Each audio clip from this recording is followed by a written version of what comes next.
I'm Michael Warwick. This is Sculpture at the River Market in October 17th, 2010. And this is one of the booths at the Sculpture River Market. And this is a seed series that I worked on that I first developed in Ireland. In the background you see that's made out of teak that I salvaged. An 80-year-old railroad tie that my friend in Ireland had brought back from Botswana. That's a long story in and of itself. It's a seed series that I developed while I was there. And then from that seed series I did these marble pieces that I have on display here at the display. So this is an Italian white rare marble, Spanish marble. And these are abstractions of the seed series, but it's all about growth and the potential. That's why I'm drawn. Diane Robb, and I'm representing Kevin. We're out of Wheat Ridge, Colorado. Kevin is known for his stainless steel pieces, monumental and tabletop pieces, plus powder coating of stainless steel and aluminum, and it's a translucent powder coating, so the sun dances off of it. We are very pleased to be here at the River Market. We were designated as Best of Show this year, and we have an 11-foot sculpture that is a stainless steel piece that is very contemporary, curved, and shows off the beauty of what metal can actually do. Thank you. Okay. The sculpture here is called the Birds of Happiness, and that's what the Japanese call them. The birds are red-crowned cranes or Japanese cranes. They live in Japan, Korea, and China. And this piece has been selected to go in the sculpture garden down by the Peabody, so we're real excited about that. The birds themselves mate for life, and they're the main symbol for longevity and fidelity. So you see them in a lot of Japanese art. I have a whole group of Asian pieces, so this is really part of that. So we're just thrilled to have it find a permanent home here in Little Rock. My name is Carolyn Barlock. I'm from Denver, Colorado. I'm a porcelain artist, and I've worked in chiseled porcelain with 24 karat gold and Persian lusters made from gemstones since the mid-80s. And this piece is named Scarlet. She's just a little shy, so she kind of hides. But this is Miss Scarlet, kind of a little secret piece. Hope you enjoy. Okay, so this is my piece called Ayşe, and it is based on a woman relaxing after a Turkish bath, which is a tradition in Turkey, and it's made of resin. So it's a cast piece. I started with an oil-based clay and made a mold out of it and poured the resin. It's also a stone cast because there's marble and sand in it. So gives the impression of a stone, basically. My name is Brian Massey. This is my wife, Delphine Massey. We've been together, married 26 years, been together 28 years. And the piece I'm going to talk about is a piece of alabaster, soapstone, limestone. I should say soapstone and limestone.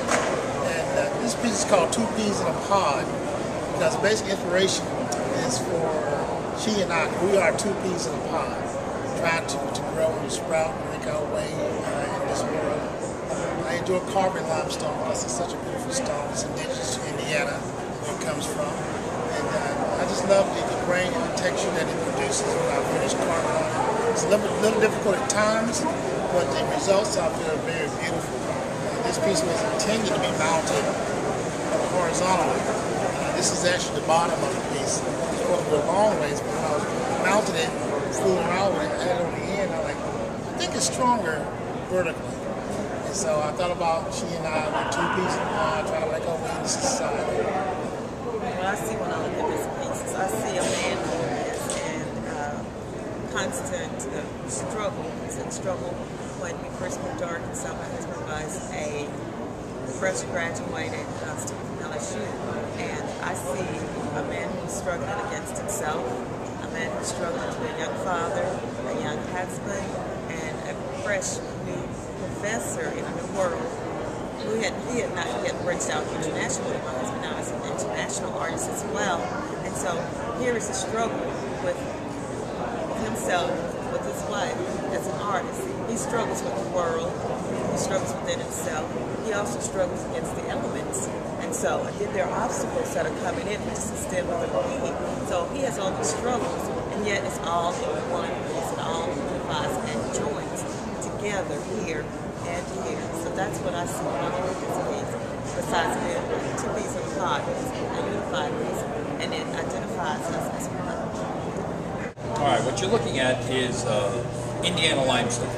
The advantage of Indiana limestone is that it's mostly made of calcium, and when it is exposed to the air, it gets harder on the outside than on the inside.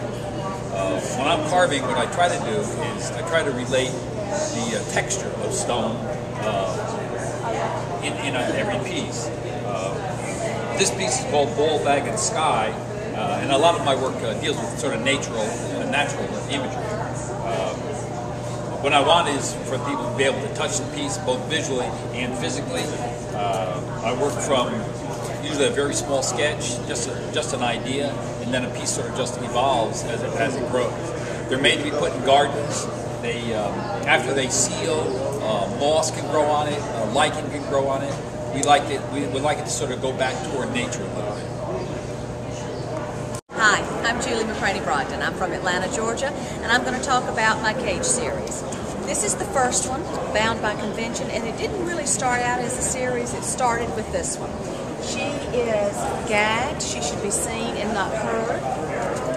And she is literally bound by how she ought to behave. The cage represents society's niche for a woman. And everybody kind of wants to put you in a little box, but clearly she is not going there. My mother said this was my emotional self-portrait in my 30s. I think she was right. This next one is called Pret-a-Porter, which means ready to wear. I've given her pumps. She has been so well indoctrinated, she doesn't know that she's in the cage. There are 7 in the cage series, and I like to deal with contemporary issues with a very formal and traditional approach to the figure.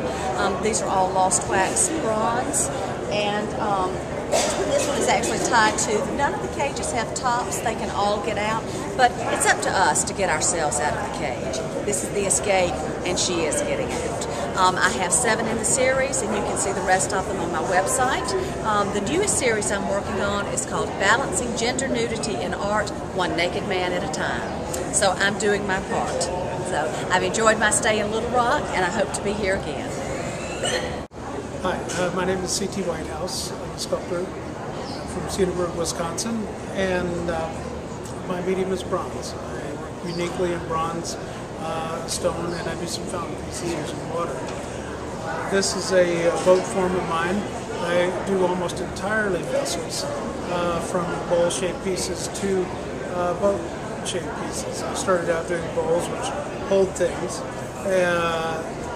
and when I moved on to boat things, I realized there are also vessels that hold things, but they connote movement and risk. And I've enjoyed doing them tremendously. I chose to do simple forms in bronze. I don't have to be so concerned about the subject. Therefore, I can do my patinas, or the coloring of the bronze, in a variety of kind of unusual ways that you don't see normally on representational work. So I get to play with patinas. I'm more interested in showing what bronze is all about, what it can do, and so I treat surfaces with a polished edge or an interior where I've chipped away the oxidized surface of the metal to let it show its natural color.